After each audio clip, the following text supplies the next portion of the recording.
Metal, मियाजम, poison, ये long और deep acting medicine है भाई। क्या आपने कैंसर का इलाज करने जा रहे हैं तो आपने एलियम सीपा दे दी है?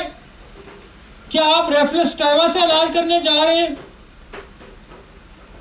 क्या आप मूली से इलाज करना जा रहे हैं या प्याज से इलाज करना जा रहे हैं? उसको सोचा कभी आपने?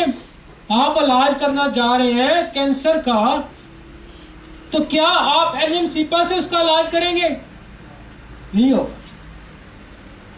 क्या आप उसका मूली से, रेफरस टाइवा से इलाज करेंगे? नहीं होगा। तो भाई मेरे, उसका इलाज तो हमें जाके पॉइजन में ढूंढना पड़ेगा, उसका इलाज तो हमें मेटल में जाके ढूंढना पड़ेगा, उसका इलाज तो हमें मिनरल और सॉल्ट में जाके ढूंढना पड़ेगा, उसका इलाज तो हमें मियाजम में जाके ढूंढना पड़ेगा। आप शिकार शेर का करने जा रहे हैं, आप शिकार करने शेर का करने जा रहे हैं, तो आपने हाथ में डंडा पकड़ा चूहा मारने वाला, तो बताएं शेर मरेगा उससे? शेर तो खा जाएगा आपको। और यकीनन ये कानून है, फितरत है कि आप ताकतवर चीज को कमजोर बंदा जब छेड़ देगा तो ताकतवर चीज कमजोर को मसल देती है। आपने कैंसर का इलाज किया, आपने सोरख दे के उसको छेड़ दिया, वो तो यूं फ्लेयर अप होगा, वो तो यूं बिखरेगा आपको, आप तो उसको कंट्रोल ही नहीं कर सकते थे। तो शेर को मारने के लिए एलजी का कारतूस चाहिए। शेर को मारने के लिए 4 नंबर का कारतूस नहीं चलेगा।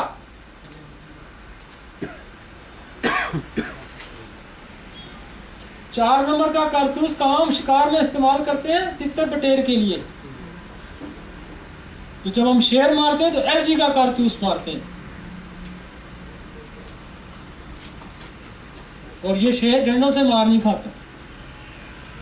तो जब भी आप किसी बड़ी बीमारी, इसलिए वो एक आज का जो अफरोजम था उसमें क्या वो जिक्र कर रहा है, जो मैंने आज का अफरोजम आपको उसे कहा कि बड़ी बीमारी आती है जब, तो छोटी बीमारी को यूं खा जाती है।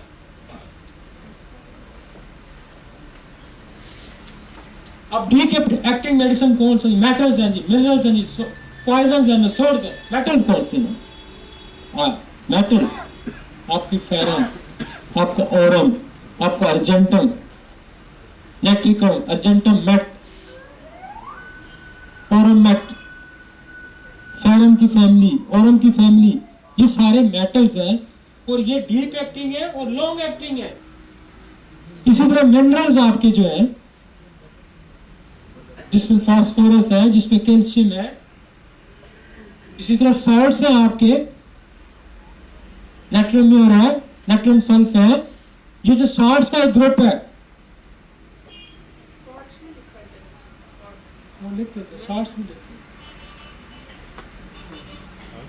सॉल्ट्स डीप एक्टिंग है, सॉल्ट नहीं।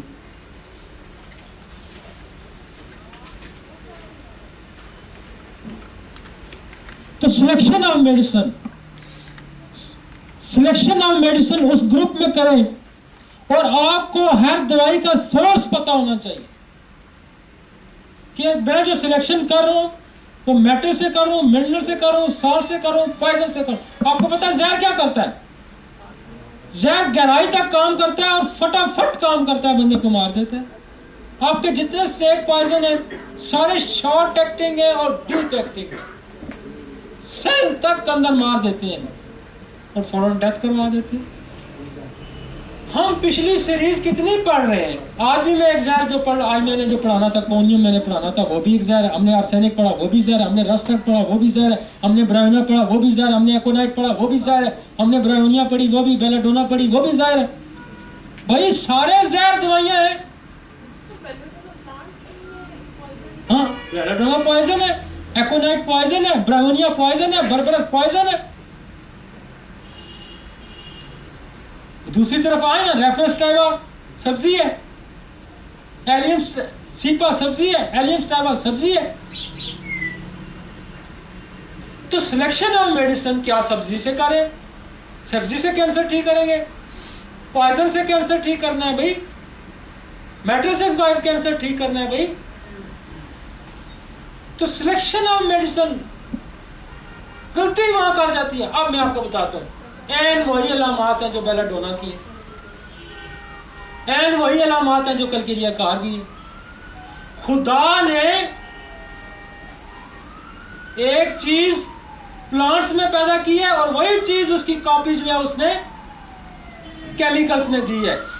मसलन वही अलामात ब्राह्मण ने रखती है, वही प्लांट में रखती है, वही दवा वही अलामात क्रॉनिक में एल्यूमिना में केमिकल में उसने रख दी है, वही अलामात फर्टिलाइजर रखती है और वही उसकी जो केमिकल्स आप जब प्लांट से निकाल के केमिकल में आ जाए तो काली सल्फ आपको वो मिलेगी, उसमें वही बेलाडोना मिलेगी, वही जनाब आपको कलकिरियाकार मिलेगी, वही आपको एकोनाइट मिलती है प्लांट में, वहां जाके आपको सल्फर केमिकल में मिलती है। तो क्या आप सिलेक्शन ऑफ मेडिसिन को ये कंसीडर का आप बेलाडोना कलकिरियाकार का काम नहीं करती। अलामात बेलाडोना के पांव ठंडे हैं, कलकिरियाकार के भी पांव ठंडे हैं, क्योंकि बेलाडोना का पौधा ही कलकिरियाकार में पैदा होता है, बेलाडोना का पौधा ही कलकिरियाकार में जन्म लेता है। तो उसके रूट्स के अंदर कैल्शियम पाया जाता है। तो जहां बेलाडोना का हल्का खत्म होगा, क्योंकि वो एक्यूट है और उसकी क्रॉनिक कलकिरियाकार, तो क्या हम इस चीज को कंसीडर करते हैं कि हम एक एक्यूट मेडिसिन को क्रॉनिक में इस्तेमाल कर रहे हैं और क्रॉनिक को एक्यूट में कर रहे हैं? नहीं, सिलेक्शन ऑफ मेडिसिन में हम कह रहे हैं कि हमने बहुत अच्छी दवा मुंतखब की, मेरा बड़ा लालच है, मैंने बहुत अच्छी, हम ये मेथड फॉलो नहीं करते।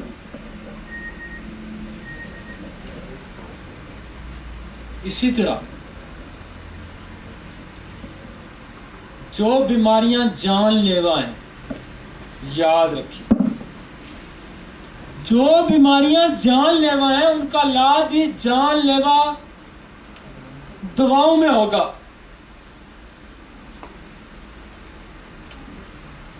उनका दुआ सब्जी और टमाटर से नहीं हो सकता भाई। हनीमन कहता है सिमिलरिटी की बात वो पहले दिन से कर रहा है कि जैसा देश वैसा देश, ताकतवर के लिए ताकतवर मुकाबला कर सकते हैं, हाँ कमजोर के लिए कमजोर लड़ा सकते हैं, छोटी बीमारी के लिए छोटी दवाई लड़ाए। लेकिन जहां आप ये देखते हैं कि इस बीमारी को 15-20 साल हो गए, लिहाजा वो फिर मेटल लंबे अरसे तक काम करते हैं, मिनरल लंबे अरसे तक काम करते हैं, पॉइजन आनन फानन काम करते हैं और जिंदगी को यूं लेके चले जाते हैं। जहां आपको पता लगे ये गया कि गया, अब नहीं बचता, तो वहां क्या, फिर तो वहां पॉइजन का सहारा नहीं है, वहां शॉर्ट एक्टिंग डीप एक्टिंग में जाना है। और मेटल क्या है, जो बीमारियां साल आपके साथ चल रही है, वहां फिर हमने मेटल का सहारा लेना है, हमने मिनरल का सहारा लेना है, वहां हमने वो सॉल्ट्स का सहारा लेना है। Next, long acting medicine. Long acting में तो वेजिटेबल्स नहीं आती ना, इसको निकालना।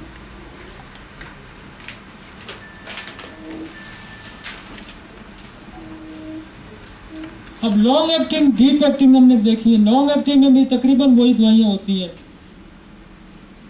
लेकिन लॉन्ग एक्टिंग में आपको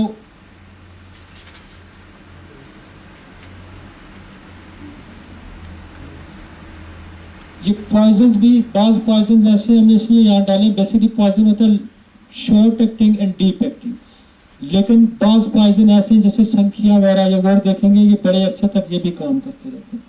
तो लिहाजा पॉइजन बाज जो उनमें देखा गया कि ये भी बड़े लॉन्ग एक्टिंग होते हैं, लेकिन मोस्टली पॉइजन जो होते हैं वो शॉर्ट एंड डीप एक्टिंग होते हैं। ये हमने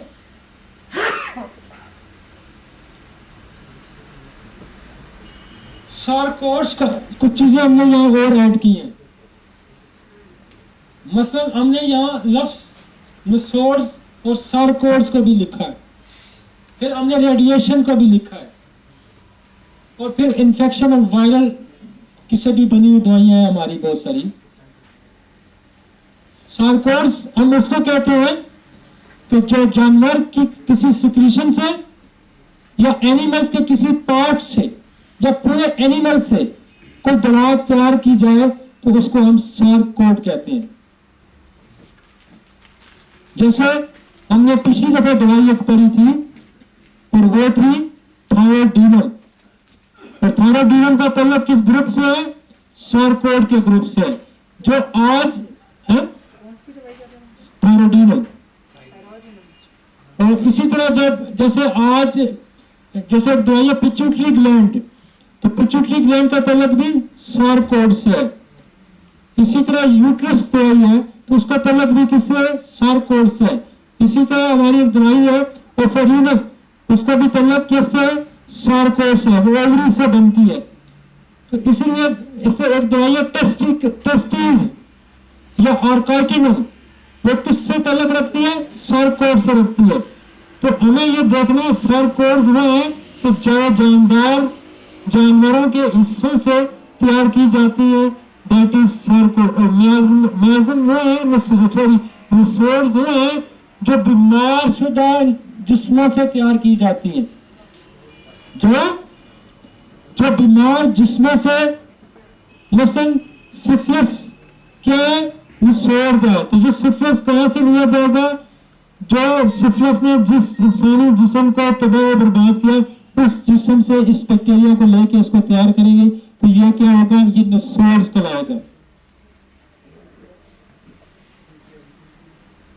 अब बहुत सारी हमारी दवाइयां जो रेडिएशन से तैयार होती है, शुआओं से तैयार होती है। मसलन आपकी सोल है तो सोल किससे तैयार होती है? शुआओं से तैयार होती है। इलेक्ट्रिसिटी है और आपकी रेडियम ब्रोमेटम है। इसी तरह आपकी लूना है, एक्सरे है। ये वो दवाइयां हैं जो आपकी शुआओं से तैयार की जाती हैं।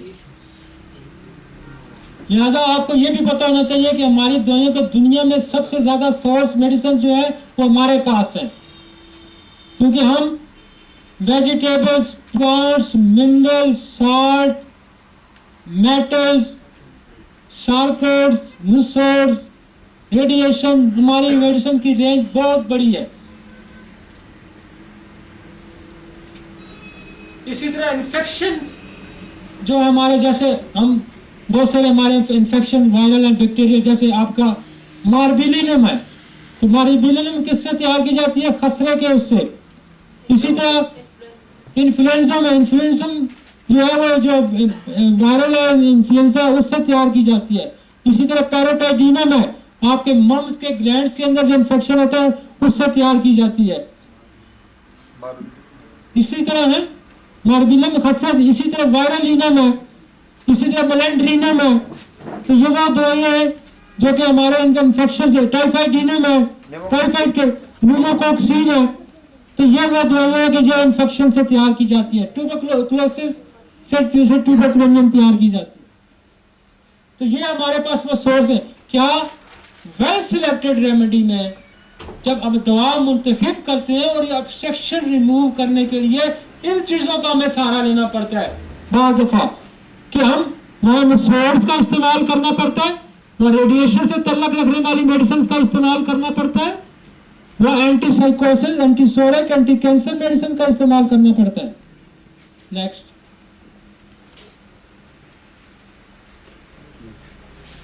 एक्यूट मेडिसिन कौन सी है? फॉर एग्जांपल है बेलाडोना, एकोनाइट, अर्निका, रस्टास। ये एक्यूट मेडिसिन हैं और आप इससे बाद मेडिसिन एक्यूट भी काम करती है, बाद क्रॉनिक भी करती है। लेकिन देखिए सोर्स ऑफ मेडिसिन क्या है। मैंने आपको कहा पॉइजन लंबा काम करेगी, गहरा काम करेगी, मेटल लंबा काम करेगी, गहरा करेगी। लिहाजा बड़े अरसे तक, नस्लों तक काम करते हैं, नस्लों तक। कैंसरियन सिफिलिस, साइकोसिस, टीबी कई पुश्तों तक जाती है, कई पुश्तों तक जाती है भाई। इसलिए खुदा कहता है कि मैं तेरी नस्लें बर्बाद करके रखूंगा। तुमने मेरे कानून की खिलाफ वर्जी की तो मैं तुम्हारी नस्ल बर्बाद करके रखूं। तो ये है नस्ल बर्बादी जी, ये नस्ल की बर्बादी है कि आपने नेचर लॉ की खिलाफ वर्जी की। उसने ये नहीं नस्लें बर्बाद करने का जो मौलवी जो स्टेप लेते हैं, कि बेसिकली एक मैसेज आता है आपको इस तरीके से कि नस्लें कैसे बर्बाद होती हैं, इस तरह से बर्बाद। नेक्स्ट,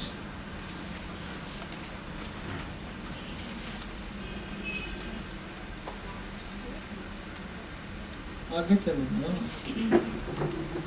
क्रॉनिक मेडिसिन जैसे सल्फर, कैलकेरिया, लाइको, ये वैसे फॉर एग्जांपल हमने दिए ना क्रॉनिक, मतलब जैसे वो एक्यूट में। अब देखें ना, इसमें ज़्यादातर जो है वो केमिकल मेडिसिन है जो क्रॉनिक में यूज होती है। मिनरल्स हैं ये, वो जो है क्रॉनिक मेडिसिन के ऊपर में। आगे चलें जी। मियाज़मेटिक मेडिसिन कौन सी? जैसे सुराइनम है, सिफिलिस है, ट्यूबरकुलोनियम है, मेडोरियम है, थूजा है, कार्सिनोसन है। ये वो दवाइयाँ हैं जो कि एज ए मियाज़मेटिक मेडिसिन का इस्तेमाल होता है और ये ऑब्स्ट्रक्शन रिमूव करने के लिए होती हैं। जैसे अब ये देखें ना, हमने सुराइनम है, सिफिलिस सोरा का मियाज़म है, सिफिलिनियम उसका मियाज़म है, सिफिलिस का, ट्यूबरकुलोनियम टीबी का है, मेडोरियम है, थूजा साइकोसिस है, कार्सिनोसन कैंसर का। नेक्स्ट, अगर दो मियाज़म आते हैं तो उनकी तरतीब क्या रखेंगे? ये जो देखें, ये भी बड़ा मियाज़म दो गट्ठे आ जाते हैं। जब दो मियाज़म गट्ठे आएंगे तो मसलन तरतीब आपकी यूँ होनी चाहिए कि टीबी आती है सोरक की वजह से, टीबी आती है सोरक की वजह से, तो सोरक मियाज़म को आपने पहले रखना है, लेकिन उसकी क्रॉनिक शक्ल रखनी है, उसकी क्रॉनिक शक्ल रखनी है। मतलब जहां क्रॉनिक डिजीज को आपने डील करना है वहां सोरिक मेडिसिन जो है वहां पे सल्फर है, तो उसकी क्रॉनिक क्या है? ट्यूबरकुलोनियम, उसकी क्रॉनिक क्या है? बेसिलिनियम। तो वहां आपने ट्यूबर या बेसिलिनियम को एज ए एंटीसोरिक लेना है, बेसिलिनियम को लेना है। वहां अगर आप सल्फर का इस्तेमाल करेंगे, यू शोले धमाके पटाखे निकलेंगे बॉडी से, तो फिर आपको संभालना मुश्किल। ये चिंगारी है, चिंगारी आग भड़काएगी, फिर आपसे आपको काबू नहीं पाया जा सकता। लिहाजा जहां छुपे हुए मियाज़म है वहां आप सोरिक की एडवांस शक्ल को इस्तेमाल करने लगे। मतलब सल्फर की जगह आप बेसिलिनियम का इस्तेमाल। हम जब भी स्टार्ट लेते हैं एंटीसोरिक का, तो मैं क्रॉनिक डिजीज में बेसिलिनियम या ट्यूबरकुलोनियम से स्टार्ट लेते हैं। उसके बाद आप सल्फर का इस्तेमाल करेंगे। अगर खास कर आपको सल्फर की अलामात मिलती हैं, मरीज है ही सल्फर का और है क्रॉनिक, और कोई मियाज़म देखिए, उसको आप अगर ट्यूबरकुलोनियम देके सल्फर देंगे तो कंट्रोल्ड हो जाएगा, चंगारियां नहीं उठी, शोले नहीं पड़ते। सर सुराइनम भी इस्तेमाल कर सकते हैं? जी, सुराइनम भी इस्तेमाल कर सकते हैं एज एंटीसोरिक, क्योंकि सुराइनम भी खुजली से ही तैयार की गई।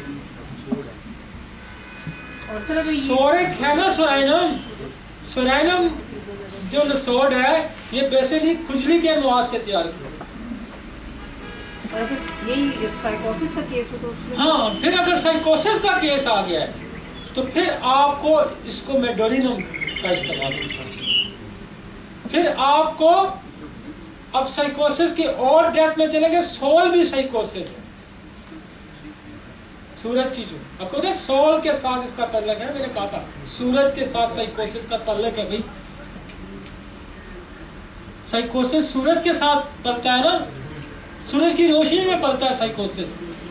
तो फिर सोल की जो किरणें हैं सूरज को जो किरणें हैं, सूरज की जो शुआएं हैं, वो साइकोसिस को भी कवर करेंगी। लिहाजा जहां मेडोरिनम फेल होती है वहां साइकोटिक को आपका इस्तेमाल कर सकते हैं। साइकोटिक को जहां फेल होती है वहां आप सोल का इस्तेमाल कर सकते हैं। जहां सोल फेल होती है वहां आप कार्सिनोसन का इस्तेमाल कर सकते हैं। जहां कार्सिनोसन फेल होती है वहां आप एक्सरे का इस्तेमाल कर सकते सर मेडोरिनम के बाद अभी कौन सी दवाई बताई थी? हैं। सोल, थूजा, अब मैं साइकोसिस की फार्मिंग की तरफ आते हैं। Thuja, medorrhinum, sol, carcinosin and X ray, aconite, sulphur, tuberculinum, merc sol, syphilinum, carcinosin, X ray, ये तरतीब होगी। मर्क्साल एंटीसिफिलेटिक फेल होती है, सिफलिनियम फेल होती है, कार्सिनोसन फेल होती है, एक्सरे। साइकोटिक को आपने बताइए एक।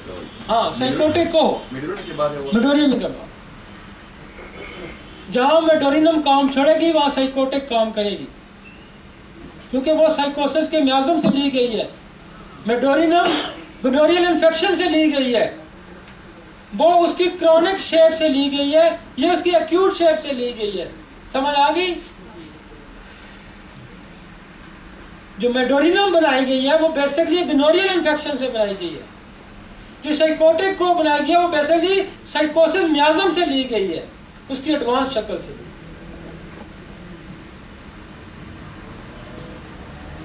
इन तमाम बातों के बावजूद एक बात आती है सिलेक्शन ऑफ पोटेंसी की, कि हम तमाम बातों को समझते हैं लेकिन हम आके एक बड़ा ब्लंडर मार देते हैं पोटेंसी की selection. What is the remedy and what is the similimum? अगर आपको ये जानना बड़ा जरूरी है, दवा क्या है, रेमेडी क्या है। आपकी जो दवा निकलेगी, मतलब आपकी दवा बनती है belladonna, that is the remedy. लेकिन रेमेडी आपको ठीक नहीं करती। दवा आपकी वही है, आपकी कहा गया कि ये आपकी रेमेडी है, ये आपको ठीक करेगी, लेकिन कानून शफा की रोशनी में, होम्योपैथी की रोशनी में जो दवा आपकी बनती है वो नहीं ठीक करेगी, आपको ठीक करेगी similimum. Similimum the superior stage of remedy. Remedy is a belladonna and similimum is belladonna 1 mg, 10 mg, cm। जो पोटेंसी उस बीमारी को ठीक करेगी, दवा plus potency, that's called similimum. और आपने दवा बेलाडोना दे दी, निकल आई, और बेलाडोना आपने 1x में या 2x में इस्तेमाल करा दी, दैट इज नॉट सिमिलिमम। उसकी दवा बनती थी बेलाडोना 1 mg, आपने उसको दे दी 30 में, तो मरीज तो नहीं ठीक हुआ ना, क्या होगा? तो जब तक सिमिलिमम को आप नहीं समझते और टोटली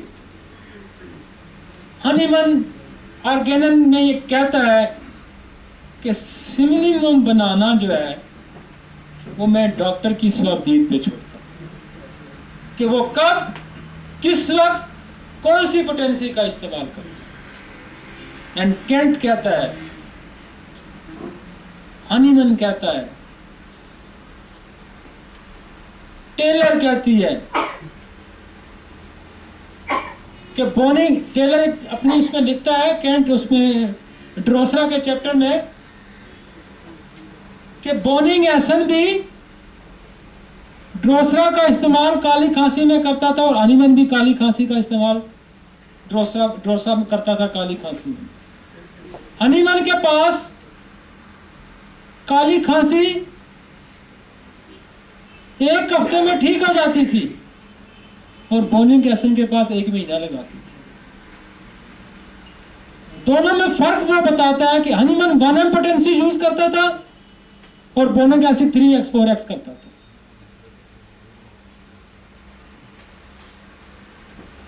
तो सिलेक्शन ऑफ पोटेंसी बेसिकली हम टेंचर जो उसका इस्तेमाल करते हैं, tincture is not homeopathy, tincture is not homeopathy. वह कहता है 4 बुनियादी उसूल आपको दे रहा है। फर्स्ट,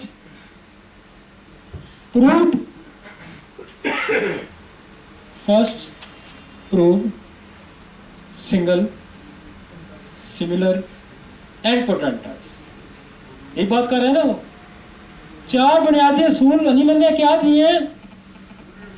मेडिसिन सिंगल होनी चाहिए, प्रूव्ड होनी चाहिए, सिमिलर होनी चाहिए और पोटेंटाइज होनी चाहिए।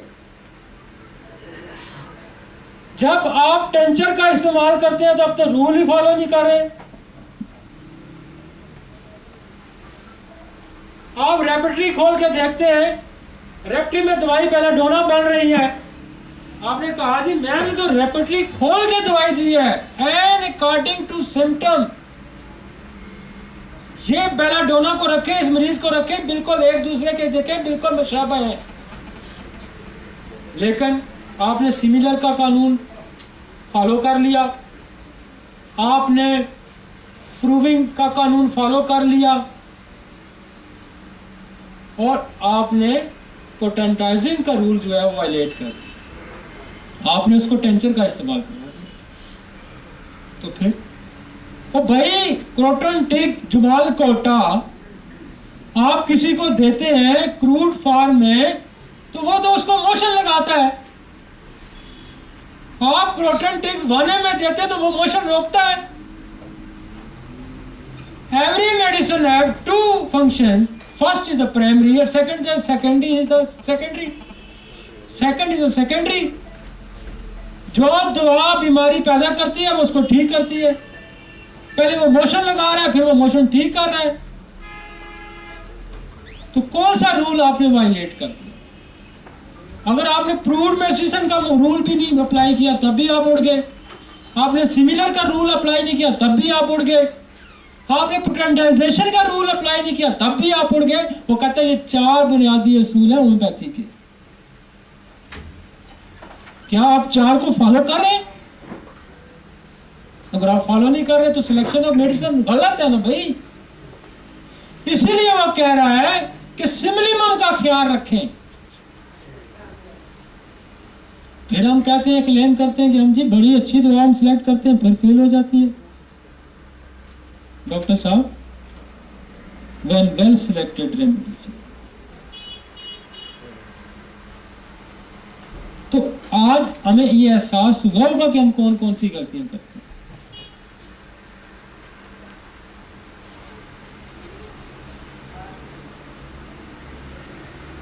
चले अब नंबर 5, ये मैं वो प्रिंसिपल आपको बता रहा हूं। ये मेरा लेक्चर, चूंकि आज हमारा लेक्चर फौरन चेंज हुआ है ना, पहले माइंड में नहीं था कि लेक्चर चेंज होगा। हम तो पिट्यूटरी ग्लैंड और मैंने कोनियम रखी थी और थेराप्यूटिक्स रखा हुआ था। ये मैंने आके ये बीच बीच में इसको मैंने कहा यार जिसको स्टार्ट करो, जो मैंने अभी लिखवाया सारा लेक्चर। हमारे पास ये तैयार नहीं था, ये हमने आधे घंटे में इसको तैयार किया, अर्जेंट। ये पहले से प्रिपरेशन नहीं थी। अभी मैं नीचे से उठ के आया तो मैंने इसको कहा यूं डालो, इसको तरतीब दी है। बहरहाल इसको हम और पॉलिश कर लेंगे क्योंकि मैंने बड़ी जल्दी में इसको तैयार किया। नंबर 5 रूल्स आ गया जी। अब 5 रूल्स है कि रिमूवल ऑफ ऑब्स्ट्रक्शन। ये तमाम मेथड्स। अब आपके पास एक मरीज आता है तो कहता है डॉक्टर साहब हो मुझे बड़ी घबराहट है, तो सर मुझे तो सर दर्द है, सर मेरा नजला ही बंद हो गया, सर मैं तो मरने लगा हूं। उससे पूछे भाई हुआ क्या है? तो सर मुझे नजला था ना, मैं कल गया हूँ, मुझे उसने मैक्सिमम 500 mg लेके दी है, मैंने सर 2 ही कैप्सूल खाए तो मेरी तो सर तबाही फिर गई। आप उसको घबराहट की दवाइयाँ देंगे, कोनाइड देंगे, आप उसको वराइटोमल्बम देंगे।